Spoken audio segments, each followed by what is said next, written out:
2024 साल सुरू झालेलं आहे. देशाच्या दृष्टीने अत्यंत महत्त्वाचं वर्ष. लोकसभा निवडणुकींना आपण सामोरं जातोय. महाराष्ट्रातल्या सगळ्या जाणत्या नागरिकांना एक महत्त्वाचं आवाहन. आज देशामध्ये जी सत्ता आहे त्यांचं उघड रूप हे लोकशाही विरोधी आणि संविधान विरोधी आहे. त्यांच्या सर्व पावलांमधून आतापर्यंत ते स्पष्ट झालेलं आहे. 2024 नंतर जर त्यांच्याच हातात सत्ता राहिली तर परिस्थिती कठीण होणार आहे, हे आपण सगळे जाणता.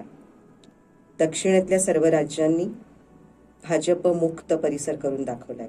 त्यानंतर स्थान आहे ते महाराष्ट्राचं. महाराष्ट्र जो संतांच्या परंपरेसाठी जाणला जातो, छत्रपती शिवाजी महाराजांच्या कर्तृत्वासाठी जाणला जातो आणि डॉक्टर बाबासाहेब आंबेडकरांची कर्मभूमी म्हणून ओळखला जातो.